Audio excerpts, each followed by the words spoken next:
We are now talking about matters of war and peace. War is a nightmare.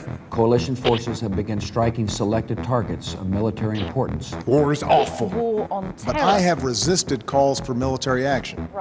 And devastating and evil. These attacks continue as I speak. War is hell. Last September, Navy SEAL Michael Monsoor was in Ramadi, west of Baghdad. War teaches you the most when things go wrong. If I pulled 10 people off the street right now and said, hey, have you ever heard of Michael Monsoor? The answer is probably no. I actually wish that more people knew about him. I tried to tell Mikey's story to all the new students coming up to become Navy SEALs. The Mikey I knew was just a badass, right? Yeah. And he might have been a new guy, and he might have been, like young for the SEAL teams. Yeah. But he was a badass. Mikey, Southern California kid, 6'2", 6'3", sort of a bigger kid, but just quiet. And he had this surfer style about him. He didn't talk much. He had this dry sense of humor. Guys loved him. He was not the most talented SEAL. Nothing came easy, but he just no quit. No quit. One of the most impactful lessons that I learned from war was in the spring of 2006 in the city of Ramadi, Iraq. Our mission was to train and fight platoon and company size units of Iraqi soldiers. We're rolling out on an operation into some of the most dangerous enemy territory anywhere. The enemy owned the downtown area of Ramadi. They were the dominant force down there. In Ramadi, they're coming for you. I mean, this is a city that the insurgents expect to control, and they are mounting attacks on our fortified positions. And it was in one neighborhood of that city during an operation that I was in charge of when all hell broke loose. We would foot patrol in under cover of darkness when we had the advantage of night vision. We went in at night, midnight to 1 a.m. Doug, Benny, myself, and Mikey were one of the 2 sniper overwatch positions. So we'd go in there, set up these positions, wait till the sun came up, the city would start to come alive, you'd see insurgents moving around with weapons, and so we'd engage them and they would figure out where we were, and they figured out where we were every time. I remember Mikey joining us and getting on one of the sniper scopes, sitting between the two of us. And it was a lull in the fire, and all of a sudden, all I hear is Mikey's chair just sort of fly back, and him just sort of stand up, and I see the grenade. So it came over just to my right, because that's where Mikey was sitting. And Mikey was sitting in that seat, it hit him on the chest. He did not hesitate, and he yelled grenade, and he jumps on it, and it goes off. When it went off, he absorbed the majority of the blast, and what came next was just brutal.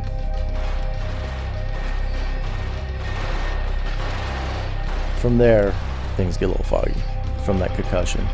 Yeah, it bounced me off the wall. And the concussion sort of flipped me over onto my face and on my chest. I heard the blast, and then when I woke back up, I think I was only out for a few seconds, I woke back up to utter chaos. I've never felt pain like that. I had 30 holes in my legs, and I yelled Mikey 3 times, and he's just staring my direction, eyes open, just unresponsive. And my heart sank. Doug leaps into action, and he's in pain because we both have just shrapnel in our legs, and Doug actually took one in the arm, and it broke his arm. Grown men screaming, moaning, just a scene that, I would like to forget, but obviously I never will. I crawl back to Mikey, and Doug and I are just talking to Mikey and just telling him, hold on, man. We're trying to cover the wound. I know that we were in the middle of a firefight because, there's rounds going off. Our guys had to, troops in contact had to fight to get to our position, to come to our aid. Big, huge firefight happened. That was the kickoff. We were troops in contact because we were getting lit up by RPGs and automatic weapons fire. They were going to try to overrun the position. And then rage took over. I remember picking up Mikey's 48, and the best thing that I felt at that time was, what can I do to help get support to me? And that was to pick up his gun and help provide suppressive fire.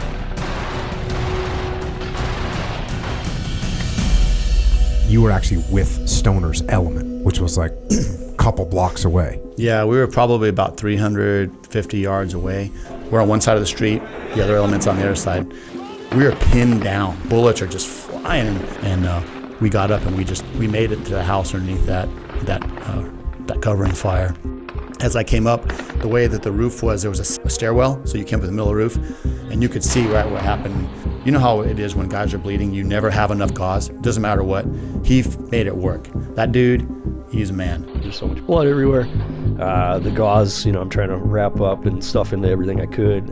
It's not working. I felt like every medical thing that we ever been taught up to that point just wasn't working. He patched everybody up, but Mikey was bleeding terrible, and so I rolled him over and I swiped down his chest to see what I had, because it was just like a blood and gore, and I just saw holes and they filled back up with blood, and I was like, trying to get Mikey off the rooftop. I was helping Jay. And Jay is one of the physical phenomena. He's a physical freak. I carried him as far as I could. He was not a huge dude, but he's like 200 pounds, and then you've got probably another 60, 80 pounds of kid on both of us. I couldn't carry him anymore because I just ran out of juice, and I was dragging him. We're getting to the Brad, and there's bullets hitting, and the guys are yelling at me hurry, hurry, we're trying to close the door. He said that Sorelli and Doug were getting flown out, and he said Mikey wasn't gonna make it. Now there's a little protocol around, hey, here's the casualty officer that's gonna go, here's the protocol that we follow for notification of the family. All that stuff, all the mechanics of it existed. But the protocol for how do I look at a 21-year-old kid that's cleaning the blood out of one of his friends' helmets?